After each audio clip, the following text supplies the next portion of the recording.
Welcome to The Explainer. Today, we're diving into a story that's been 70 years in the making. It's a tale of dreamers, rebels, and brilliant outsiders who literally changed our world. This is the story behind the book, AI and the 40 Geeks. So where did it all start? Well, it kicked off with a question that back then sounded almost ridiculous. Can a machine talk? I mean, think about it. We can't even talk to our pets. So how on earth were we going to hold a conversation with a hunk of metal? But that one question, it launched a 70-year quest. And listen, this isn't some dry story about code and computers, no way. This is a human story. It's about the brilliant, often kind of eccentric people who dared to ask that question, and then bet their entire lives on creating a thinking machine. All right, let's set the scene. Our journey begins in the 1950s. The war was over, computers were the size of a living room, and a handful of geniuses were buzzing with this boundless, almost reckless optimism about what these new machines could really do. And that brings us to the first of our geeks, the legendary Alan Turing. He totally reframed the problem. He said, instead of getting bogged down trying to define thought, let's just play a game, the imitation game. If a machine can chat with you and convince you it's human, well, for all practical purposes, does it really matter if it thinks the same way we do? So, inspired by the neurons firing away in our own brains, pioneers like Frank Rosenblatt created this thing called the perceptron. It was a machine that could actually teach itself. It could learn to see patterns without a person programming every single step. The press, of course, went absolutely nuts, calling it an electronic brain. For a moment, the dream felt so close you could almost touch it. But that incredible dream quickly slammed right into a hard wall of reality, and that led to a decades-long winter for AI research, a time when the entire field was basically left out in the cold. You see, right here, this is where the Great Divide happened. The whole field split into two camps. On one side, you had the symbolists. They believed intelligence was all about logic and rules, kind of like a perfectly organized library. But on the other side were the connectionists, who believed real intelligence emerges from simple connections, learning from experience, just like a brain. And the dream of that electronic brain, it completely shattered against a simple little logic puzzle called XOR. It was a problem so easy a child could solve it, but for a single-layer perceptron, it was mathematically impossible. It just couldn't learn it. It was like trying to separate two different colored groups of dots with just one single straight line. It just can't be done. And just like that, boom, the funding vanished. The whole idea of neural networks was discredited. For a young researcher, trying to study this stuff wasn't just a bad career move. It was known as academic suicide. The AI winter had officially begun. But here's the thing. A handful of rebels, the real Don Quixote geeks of our story, they just refused to give up. People like Geoffrey Hinton. They worked in academic exile for decades, totally ridiculed by the mainstream, but they kept that little flame of neural networks alive.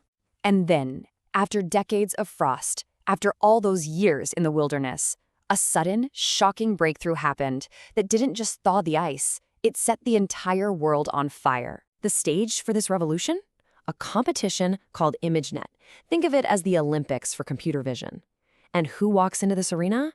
Our Don Quixote, Geoffrey Hinton, now 65 years old, with his two grad students. While everyone else was using the same old methods, they showed up with a deep neural network they called AlexNet. The results? I mean, just look at this chart. It wasn't just a victory, it was a demolition. AlexNet didn't just win, it absolutely obliterated the competition. People had been improving by a few percentage points each year, and this was just a massive, unbelievable leap forward. And to put that number into perspective for you, the gap between first and second place was a staggering 10.8 percentage points. In a field where you fight for fractions of a percent, this was like a high school basketball team showing up to the NBA Finals and winning by 50 points. It was unheard of. In that one single moment, the AI winter ended, just like that. All the years of ridicule were over. The geeks who kept the faith were proven right. Machines could finally see. And the modern era of AI, the one we live in now, had officially begun. Okay, so machines could see. What was next? Well, the next great race was on, teaching them to speak, to understand and generate human language. But you know what? The next big leap wasn't going to come from the giants of the industry. By the late 2010s, the AI world was basically run by 5 tech giants. They had all the money, all the data, the best researchers. They seemed totally unbeatable. I mean, Google had literally invented the core technology that was about to power the whole next revolution. But the revolution didn't come from any of them. No, it was sparked by a total underdog, a small research lab that started with this super idealistic mission to make sure AI benefits all of humanity. See, OpenAI made a series of incredibly risky bets. They took an architecture invented by their rival, Google, and then they went all in on this idea called the scaling law. It was this radical belief that if you just make these models bigger, like way, way bigger, entirely new abilities will just emerge. And after pushing it to an unimaginable scale, they did one last brilliant thing. They put it all behind a simple chat window that anyone, you or me, could use. And the release of ChatGPT, well, that wasn't the end of the story. It was the moment the story suddenly became about all of us.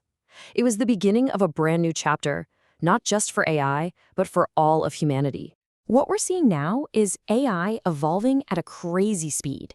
It's shifting from being a simple tool that just follows our commands to becoming an autonomous agent, a true colleague that can understand a goal, come up with its own plan, and then go and get it done. And this really brings the whole story full circle, doesn't it? We started with Turing's philosophical question, can machines think? And this wild 70-year journey has led us right to a deeply practical reality that every single one of us is facing right now. How are we going to live and work alongside them? Because the story isn't just about those 40 geeks in their labs anymore. They wrote the first 70 years of this incredible history, for sure. But now, the pen is in our hands. The story is about us. It's about how we choose to write the next chapter. This has been The Explainer. To really understand the geeks, the bitter rivalries, the stunning breakthroughs, and the future that we are all walking into right now, you have to know their story. I highly recommend you explore the full drama in Aiwa 40인의 괴짜들.